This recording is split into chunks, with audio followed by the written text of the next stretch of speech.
জন্মদাতা পিতা ছিলেন ভাঙারি বিক্রেতা। পেটের দায়ে নিজে করেছেন ভাতের হোটেলের চাকরি, অথচ এখন তিনি হাজার কোটি টাকার মালিক।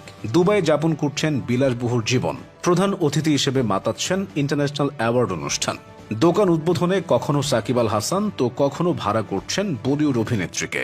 এমনকি তার হাত ধরে ক্ষমা চাইতে দেখা গেছে দেশের আলোচিত সমালোচিত পরিচালক অনন্য মামুনকে। বলছিলাম আরাফ খানের কথা। বাইক চুরি, বিয়ে বাণিজ্য ও পুলিশ হত্যা সহ অসংখ্য অভিযোগ রয়েছে যার নামে।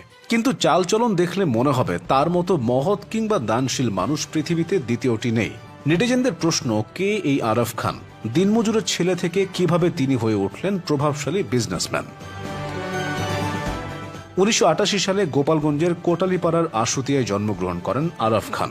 ৩ ভাই বোনের মধ্যে তিনি সবার বড়। তার বাবা মতিউর রহমান মোল্লা কাঁধে বহন করে সিলভারের হাড়িপাতিল ফেরি করতেন। দারিদ্রতার কারণে ছোটবেলা থেকেই মামাবাড়ি বাগেরহাটের চিতলমারী উপজেলার মুলাদি গ্রামে বেড়ে উঠেছেন তিনি। পড়াশোনা করেছেন মাত্র এসএসসি পর্যন্ত। এরপর ২০০৮ সালে ভাগ্য বদলাতে তিনি পাড়ি জমান ঢাকা শহরে। নাম পরিবর্তন করে রাখেন মোল্লা আপন। বন্ধুত্ব পাতান বড় লোকের সন্তানদের সাথে। প্রতারণা করে ছিনিয়ে নেন মোটরসাইকেল ও দামি জিনিসপত্র। এমনকি বাইক চুরি করে একবার ধরাও পড়েন তিনি। এরপর পরিবর্তন আনেন পরিকল্পনায়। টার্গেট করেন উচ্চবিত্ত শ্রেণীর নারীদের। করেন একাধিক বিয়ে।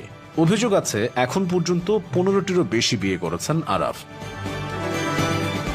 ২০১৮ সালে খুন হন পুলিশের বিশেষ শাখার পরিদর্শক মামুন ইমরান খান। এই মামলায় ৬ নম্বর আসামি করা হয় রবিউল ইসলাম আপন ওরফে আরাফ খানকে। এরপর তিনি পালিয়ে যান ভারতে। অবৈধভাবে সীমান্ত অতিক্রম করে গা ঢাকা দেন পশ্চিমবঙ্গের দক্ষিণ ২৪ পরগনা জেলার অধীন রাজপুর সোনাপুর পৌরসভার ফরতাবাদ এলাকায়। পরিচয় গোপন করে প্রায় ৬ বছর থাকেন একটি বস্তিতে। এমনকি সাজেমা নাসরিন নামে এক নারীকে বিয়ে করে সংসারও পাতেন সেখানে। এরপর ভুয়া নাম পরিচয় ব্যবহার করে তৈরি করেন ভারতীয় পাসপোর্ট। সেই পাসপোর্ট দিয়েই পাড়ি জমান দুবাইয়ে। আরাফ খান যখন ভারত আর দুবাইয়ে পালিয়ে বেড়াচ্ছেন, তখন বাংলাদেশ পুলিশ জানে তিনি হাজতে আছেন। মূলত টাকার বিনিময়ে আরাফ খানের হয়ে মোহাম্মদ আবু ইউসুফ নামে আরেক ব্যক্তি জেল খাটছিলেন। ঠিক যেন আয়নাবাজির ঘটনা।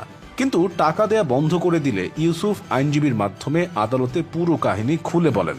এরপর আদালত গোয়েন্দা শাখা তথা ডিবিকে পুরো বিষয়টি তদন্ত করে প্রতিবেদন দাখিলের দায়িত্ব দেন। তদন্তে জানা যায় ইউসুফের বাড়ি চাঁদপুর জেলায়। তিনি টাকার জন্য আরাফ খানের হয়ে জেল খাটছিলেন। কিভাবে আরাফ খান ব্যবসার জন্য এত টাকা পেলেন তা আজও রহস্য। তবে দুবাই গিয়ে তিনি খুলে বসেন হাজার কোটি টাকার জুয়েলারি শপ। চমকে দেন বাঘা বাঘা ব্যবসায়ীদের। জানা যায় আরাফ জুয়েলার্স নামে স্বর্ণের দোকানের লোগো তৈরিতেই আরাফ খান খরচ করেছেন প্রায় ৪০ কোটি টাকা। দোকানটিতে মজুদ করেছেন রেকর্ড পরিমাণ